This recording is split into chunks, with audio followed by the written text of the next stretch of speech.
Thank you to all my channel members, including my fan appreciation level members and my contributor level members, for helping support the YouTube channel.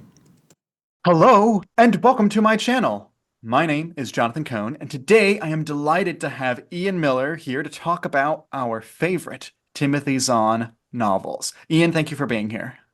Thanks for having me. Glad to be here.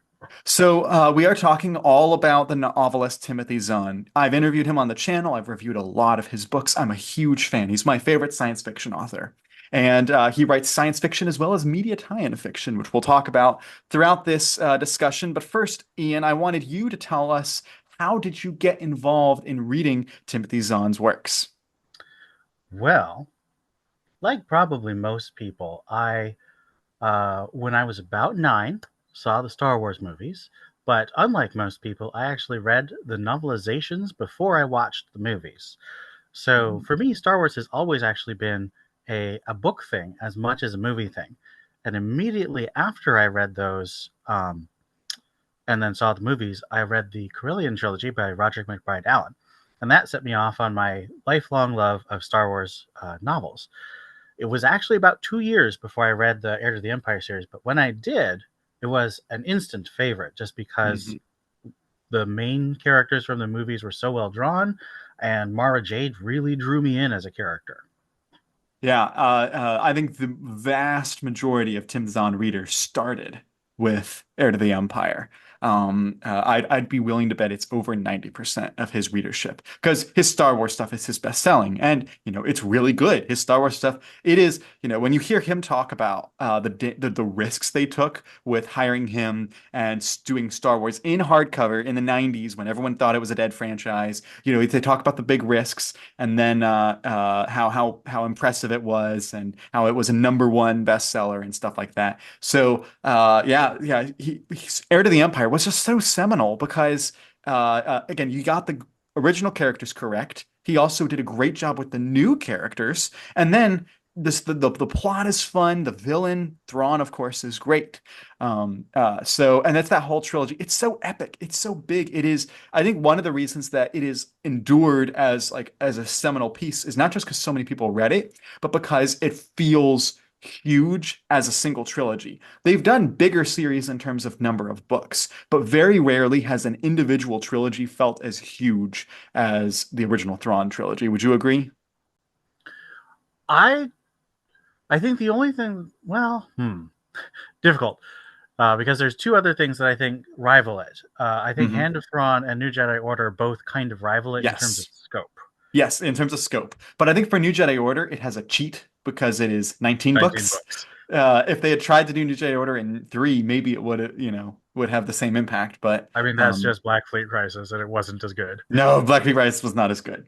I want to talk about my journey. I also started with his Star Wars books. I read quite a few of his Star Wars books, and then I saw one of his science fiction books on the shelves at a local bookstore when I was just getting into buying non-Star Wars books for the first time. I just read fantasy, from Terry Brooks, and I was looking for a science fiction, and I saw Angel Mass, which is Ah, I actually found the paperback, but I now have a hardcover of it. And this is an original standalone science fiction novel, and I just really enjoyed it because it felt like Timothy Zahn writing. The male characters in this book feel like Luke and Han in some ways, and the female character in this book feels like Leia in some ways, but also kind of Mara Jade in some ways. I really enjoyed his writing style. It was very simple. It still had the technical stuff because he's a great science writer for science fiction, but also it had a great like thriller aspect to it, which a lot of his books do. So I particularly loved Angel Mass, and outside of Star Wars, that was my first of his original books that I read. What was the first non-Star Wars book of his that you remember reading? I'm not 100% sure. I think it was either Night Train to Rigel Mm, or Icarus Hunt. I think it okay. was one of those. And Night Train to Rigel, that's one of your favorite series, right? Yes, absolutely. That's the start of the Quadrail series. Quadrill series of 5 books. Yeah, I have not read that one, but I know you've really enjoyed it. Yes, and a thing that's happened since we talked last was actually I noticed that they are releasing all of Quadrail in audiobook over the next 5 months. So January Oh, through May, we're going to get okay. one book per month. So that's very excited on if you're an audiobook fan, which I am. Hmm. And that is, if I'm trying to remember correctly, the Quadrail series. I bought the first book, haven't been able to read it yet. That's the series that is it's from Tor originally, is the Mm-hmm. publisher, and it is is it mystery science fiction? Yes. So he based it on those classic murder mystery and film noir like Strangers on a Train and um, the Third Man. So some of the titles sound very similar. So there's like the Hmm. Third Links, like the Third Man. Yeah. The plots aren't like the kind of copies. It's not like a satire or spoof, but it's very much based in that same atmosphere. It's one of the most atmospheric books I think Zahn's ever done because of the trains and the technology of the trains and the societies that live on the trains. Plus, the villain is particularly creepy. Yeah. So that is definitely one I want to check out. The next one I'll talk about real quick is actually you talk about how we talked recently, and I've since read a Timothy Zahn book, and it's one of my new favorites, and Oh it yeah. is The Green and the Gray. This Ah. is a it's what's weird is it's a Timothy Zahn science fiction novel set in New York City. It is. It is about these two alien groups, the green group and the gray group, that have both become basically gangs in New York City. Think a la West Side Story, but without the dancing and music. But these two gangs have taken up in New York, and they are kind of fighting each other, and it all revolving around this little girl who is about to be sacrificed for the gangs, and she comes across some humans, and the humans try to protect her, and it is a great action thriller. It has a great mystery to it. Has some really surprisingly deep themes. He can do deep themes when he really Oh wants to. yes. It's got some really deep themes. And at the very end of the book, in the penultimate chapter, like he always does, he does all the mysteries just propounding all at the same time, kind of like his Icarus Saga books. And it's just mystery after mystery after mystery explained, and it's all coming together. And it's very much kind of puzzle boxy then. And this is, I think, besides Manta's Gift, is my favorite Timothy Zahn novel. It's so good. So this is a new favorite of mine. That's excellent. And I'm curious. I've heard this one has echoes of Romeo and Juliet. Is that the Oh, case? absolutely, yes. Okay, It interesting. does not have the romance of Romeo and Juliet, Really? which is what would probably surprise people when I say that. But the world building and the way the political structure works between the two and the ramifications, like very much, it has that element of Romeo and Juliet. But don't go in expecting a romance because it's not. Okay. It is not a romance. All right. Which one do you Uh, want to talk about next? well, I wanted to talk about one that is actually a short story, and it has been recollected recently in one of the three short story collections that Zong's released in the last couple months, actually. Hmm. I don't remember which one, but it was originally released in a collection called Shadows of a New Sun, or no, Shadows of the New Sun, and it Hmm. was an anthology to celebrate the science fiction author Gene Wolfe, who died a few years ago. And Zahn's story was a touch of Rosemary. Rosemary, of course, was Gene Wolfe's wife.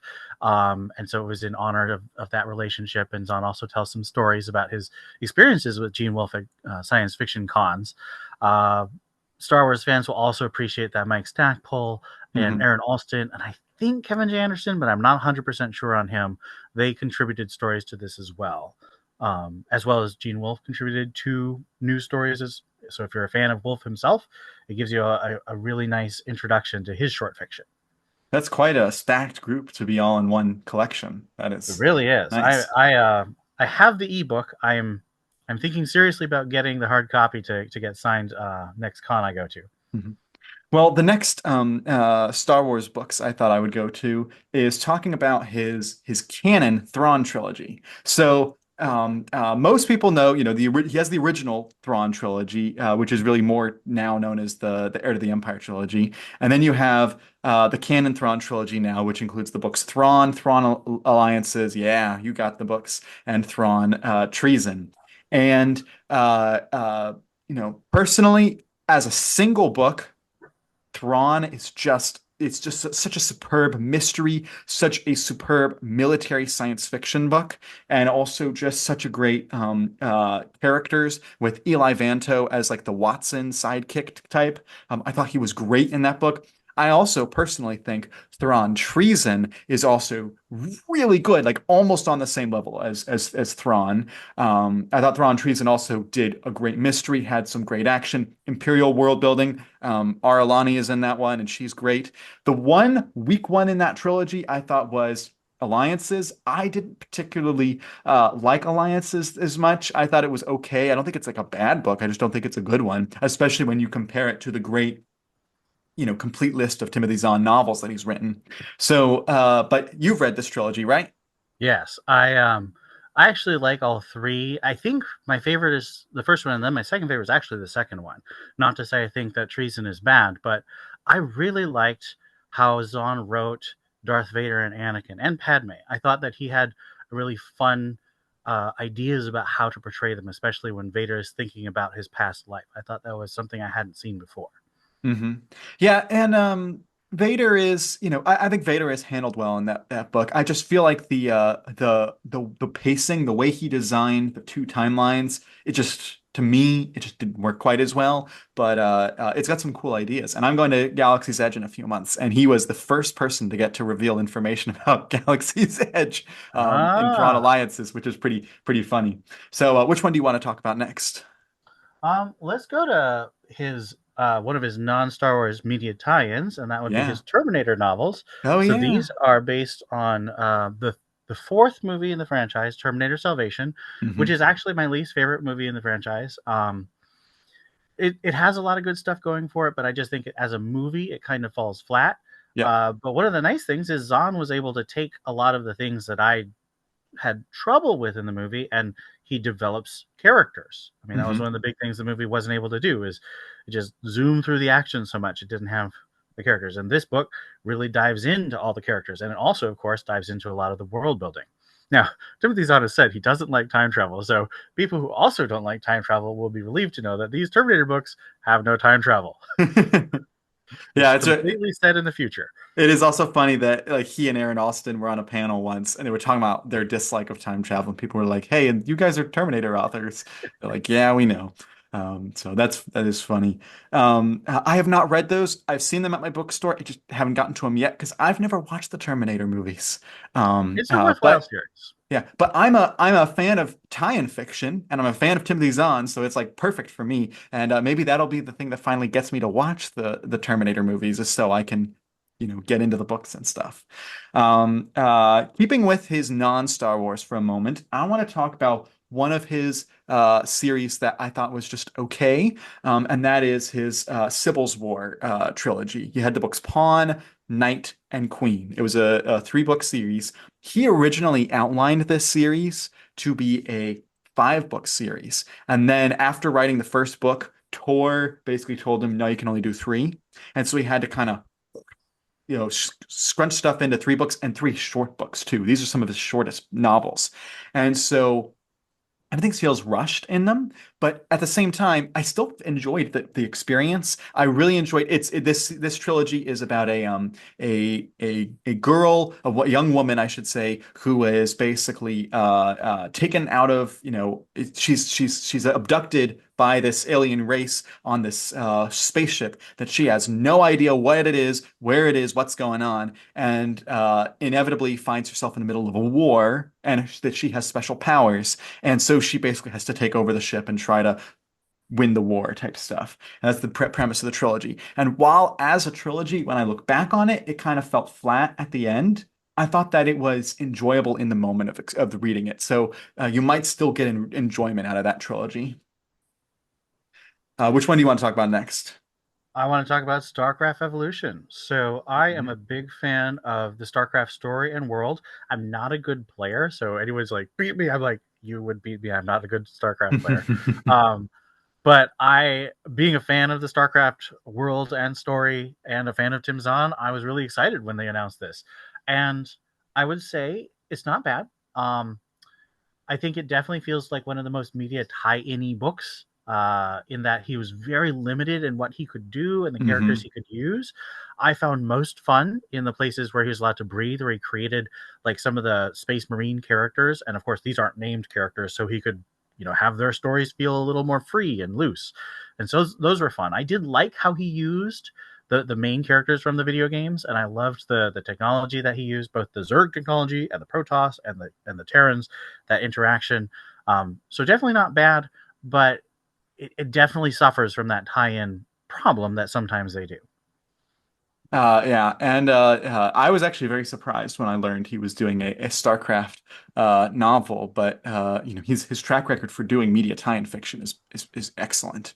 Mm-hmm. I have one more standalone I want to talk about for a moment, and that is actually my favorite Timothy Zahn novel, and that is Manta's Gift. So Manta's Gift is the basic premise is there are these manta rays over in Jupiter. They're flying over in Jupiter, and there's this guy who is basically, paralyzed from the neck down, and he is told that he can have a new life and serve as an ambassador to the manta race. But what has to happen is they basically transfer his essence from his human body into a manta ray body, and he becomes this ambassador. And while an ambassador, he ends up empathizing with the manta rays and joins them and fights against the humans. This whole plot line is very similar to the movie Avatar. And Mm-hmm. the script for Avatar was written before this book, but the book was written and released before Avatar actually ever came out. But it's just so bizarre to me that it matches up so much with the movie Avatar, even thematically. Like the themes it's dealing with are the same. But I thought it's an incredible story. I mean, Tim just it is a gutsy thing to talk about how you're going to dissolve the body of your main character and transfer his essence over into a manta ray, and he becomes this alien species. Like that's a gutsy move, and it's so different than the rest of his stories. Like usually he's in the mystery thriller military stuff. That's usually his bread and butter. He has a huge variety. He can do variety, and this is evidence of it is because this is just really creature science fiction that is just really out there creatively, and it works so well. It is absolutely, I think that and The Green and the Gray are my two favorite Timothy Zahn novels, and I think Manta's Gift will end up winning out in the end just because it's so different and so great. So I loved that one. Had you read that one yet? I started to, but I ran out of time. I was in grad school, so sometimes things got in the Okay, yeah, way. yeah. Gotcha. Which one do you want to talk about next? Um, I want to get to our Star Wars again and talk Hmm. about my second. Well, no, this is my favorite Star Wars Timothy Zahn. So is the Hand of Thrawn, Mm. and a lot of people like that original Thrawn trilogy because it has first mover advantage. Everyone read it Yeah, because it was first. yeah. But this one, I think he was able to do so much more with the characters. He was allowed to make bold choices, and he really got into the philosophy. The first series has a lot of undergirding philosophy and ethics, but in Spectre of the Past and Vision of the Future, he really dives into philosophy of government, philosophy of ethics, philosophy of spirituality, and Hmm. philosophy of relationships in ways that I think a lot of books aren't interested in doing. And I think that was really bold and it's really satisfying to me. And I I just love Vision of the Future. I think it's a fantastic and satisfying book that serves as kind of the season finale for the 1990s Star Wars Hmm. books. Yes, I absolutely agree with all of that. It is one of his, for Star Wars, some of his most deep, thematically and like really rich duologies. I also think that, the payoff is just incredible in that duology. I can recognize that the original Thrawn trilogy is more epic and more traditionally Star Wars designed for the traditional Star Wars story. But The Hand of Thrawn is more appealing to me because of all those themes you talked about it dealing with. Also, I love the triumvirate villains in the book. Oh, Yes. that was so well done. Anyone else, it would have been cheesy or it just would have like kind of fallen flat. Here, it was so creative having three guys. Like it basically, okay, Thrawn is so awesome, we can't replace him. So we're gonna have three guys. One guy's gonna look like him, one guy's gonna have his political power, and one guy's gonna think like Thrawn. And the three of them will work together. And I'm just like, that is so cool. That is such a cool concept. Very also deep-seated in human history with things like Caesar and that triumvirate. So I really enjoyed that aspect, but also you have Mara Jade and Luke in that book is very controversial to people. I know one friend who hated what they did and what Tim Zahn did with Mara Jade and Luke in that book. I loved it because to me it reminded me of the Bible story of Hosea where in Hosea, the Lord commands him to go after and pursue Gomer, and they're kind of together for a period of time, and then Gomer leaves him and goes back to her awful lifestyle. And Hosea is told to go back, continue to pursue her, to continue to love her. And so he goes back and tries to take her away from that bad situation. And, Luke has kind of had this kind of off again, on again with Mara. Will they, won't they? Like the fandom had been theorizing and wondering and hoping and stuff. And there'd been other stuff in their lives. And in this duology, Mara goes off on her own and he's like, is in a bad situation. And Luke doesn't have to go after her, but he chooses to and he pursues her. And that just works so well for me. So yes, I also love the Hand of Thrawn duology. And So one cool thing I found out a yeah. couple of cons ago is Tim Zahn didn't have time to read all 20 or so books. So he had Mhm. a couple of people named Tish Paul and Chris Cassidy write basically Wikipedia entries before Wikipedia existed. And Right. that's why he thanked them in the dedication. I had the chance to meet Tish Paul and get her to sign my copy of Vision of the Future. That's so cool. That reminds me reversely that after Vision of the Future came out, the license switched from Bantam to Del Rey. It was the last book in the timeline to release. It wasn't the last one published, but it was the last one in the timeline to release. And so when they went to Del Rey and they were planning out the new Jedi Order, the editors at Del Rey had not been able to read Vision of the Future and Spectre of the Past because it was a different publisher and just things had happened. And the authors also hadn't been able to. But there was one person in the meeting who had read Spectre of the Past and Vision of the Future who knew everything that was happening. That was Mike Stackpole. So he kind of became the person kind of managing, hey, what was happening? And he knew what they couldn't do with stuff, which I just find really funny. Staying with Star Wars just for a moment, I want to talk about the Ascendancy trilogy, which is just a great trilogy. Again, I'm so jealous of you. You have the red the red spray for the second one, and I thought they were gonna do red spray for the third book, and they didn't. Me too. I kept looking at the different booksellers and stuff, and nobody did it. And they didn't do it like the blue sprayed edges were for the hardcovers for the initial hardcover run. The red sprayed edges weren't even like all the hardcovers for the second book's hardcover run. It was much more limited, which was very Yeah, frustrating. I ordered Anyway, it from England, so yeah, you that's had how to I go got from it. England. That's right. But for this trilogy, this was him saying, yes, it's media tie-in fiction, but what if you didn't know it was media tie-in fiction? And so this trilogy feels like his epic military science fiction books, like his Cobra books or his Conquerors books or his Icarus Saga, where he is building basically his own universe within Star Wars in the unknown regions. And he is building these empires like the Chiss Ascendancy and whatnot, and you get to really see what life is like inside the Star Wars universe away from what we've seen. And it's so expansive, and it's his first time having like nobody's gonna mess with what he's doing here because it's so far out there. And so it was so ingeniously created. It felt like original science fiction. It was taking a huge risk, which he often does in his career, taking a huge risk and it working. And I would argue as a single trilogy, not as individual books, but as a single trilogy, it is the most cohesive and well-designed trilogy in the canon. I enjoyed Aftermath. A lot of people didn't. I enjoy the original or the Canon Thrawn trilogy, even though I think like Alliances is weak. And there's some other good trilogies, but the Ascendancy trilogy was so tightly plotted and so tightly designed and whatnot that it hit the box on all the levels. Did you enjoy that one? Absolutely. I think honestly, I've really liked, if not loved, every Star Wars book that Tim Zahn has written. But I do feel that um, after Hand of Thrawn, and he kind of was writing books that were between other books. They Hmm. weren't books telling stories that could push anything forward because they're during the movie period, or they're between Hand of Thrawn and the New Jedi Order. So basically, nothing can happen. Hmm. Um, they're good books. Don't want to take anything away, but because this is Thrawn, and because we come to care about Aralani and Hmm. Samacro, and Hmm. all these Chiri, like all these great Chiss characters, and the villains, we have no idea how the villains going to survive. Like we don't know these things, and so that tension and the sense of a real story really gives um, them an emotional punch that a lot of his other stories can't. And again, that's not to say they're bad; they're quite good, but this is another level. This is back to the Heir to the Empire and Hand of Thrawn level of just engrossing.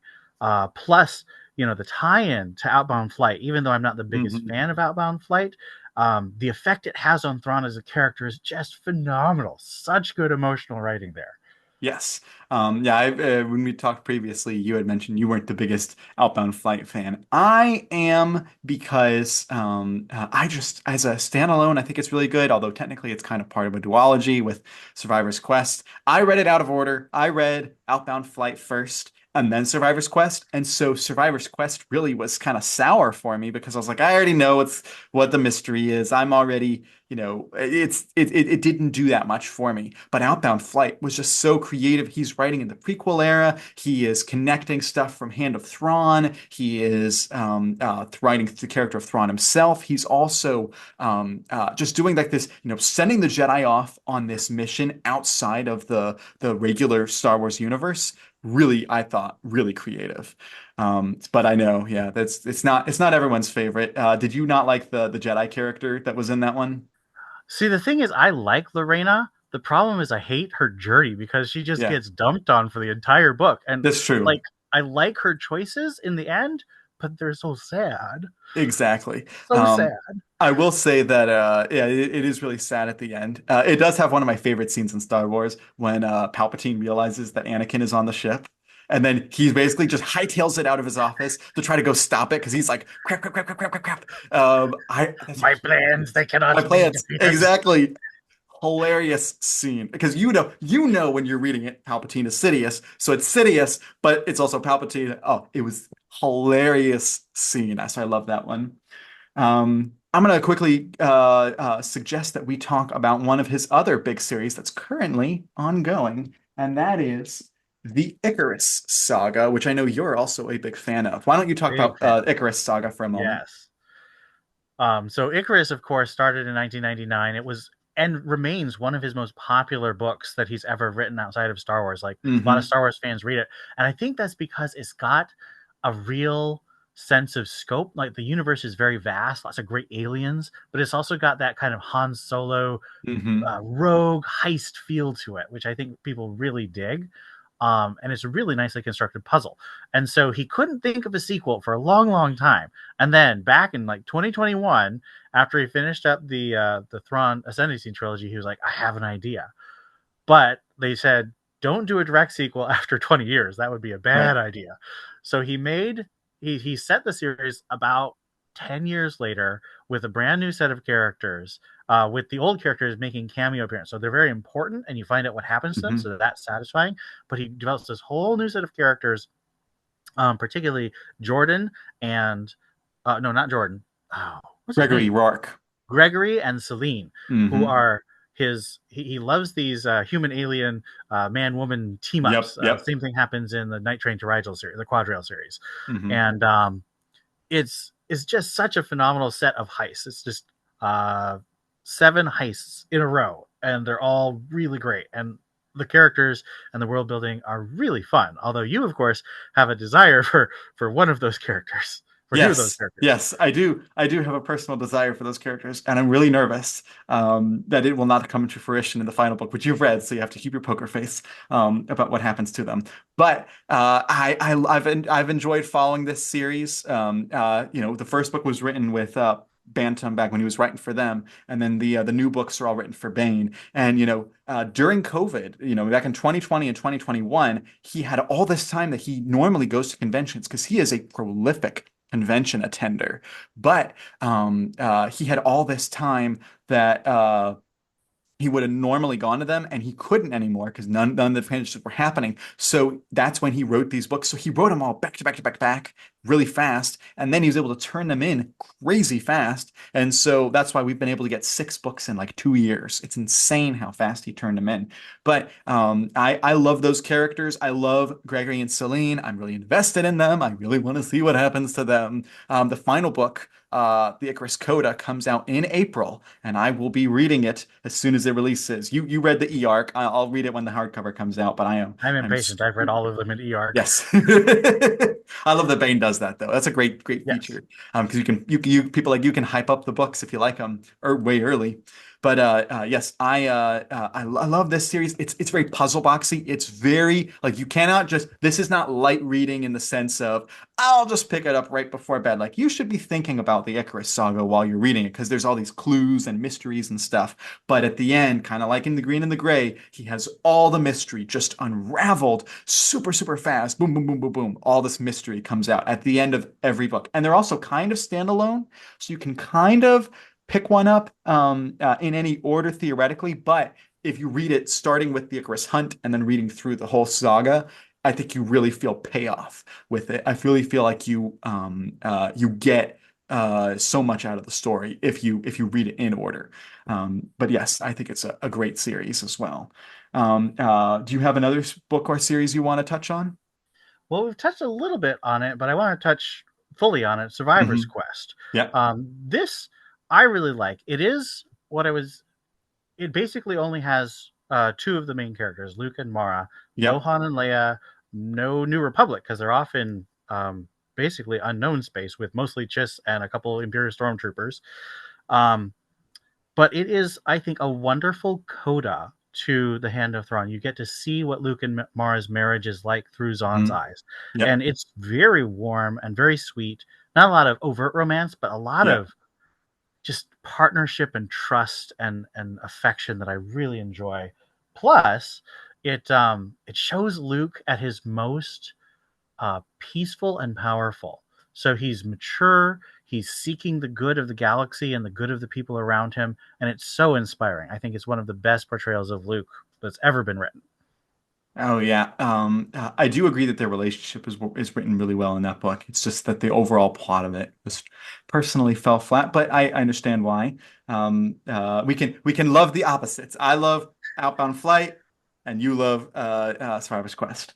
Before we leave, I did want to say that there were some books we didn't get to talk about. He just released Cloak Deception, which I enjoyed. It's a fine thriller. It's not one of his better books, but I enjoyed it. I did read Spinneret, and unfortunately, just it's a very political book, and he can do politics well, but just not in that one. Unfortunately, the plot really fell flat. That's one of his older like '80s books.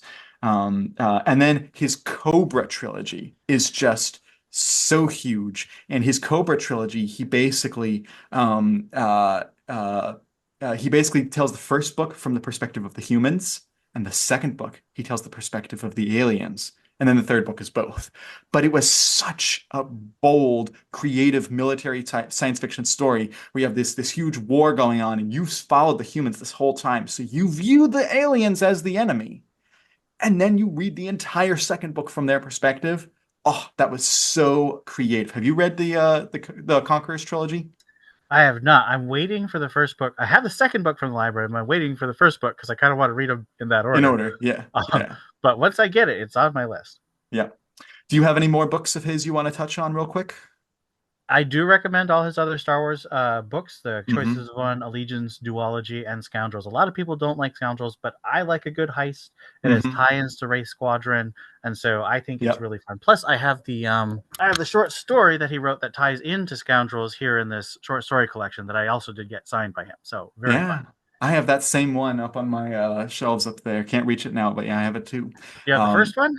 the one with the AT whatever it's called, ATST on it. No, the second one. So The this second is the one. second one. The first one has an X-wing story in it, which is Oh, fun. okay. Yeah. So yeah, I do recommend Allegiance, Choices of One, Scoundrels are all fun books. I don't think that they're on the level of his other Star Wars No, books, I but would agree. certainly they are entertaining books. Very worth reading. And again, Timothy Zahn's worst books tend to be better than some others' best books. Absolutely. Although, there were a few, that fell flat for me. Everybody, he's Yeah. written like 50 books, man. No, it's actually at 70 now. If you don't count Yeah, short story collections or novella collections, he's at 70 novels. 70 I've read books. I've read 36. When you counted last, you had read, I think, 35, 36. Yeah, I'm up to Although it wasn't the 37 now. same. 37, yeah. We're not the same 35. Yes. So we've read, a decent amount combined. But still, he has so many books. And again, his hit to miss ratio is really high.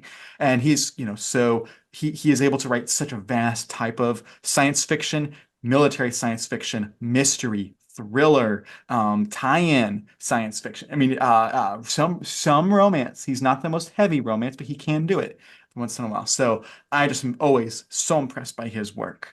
Ian, thank you so much for joining me. Thanks for having me.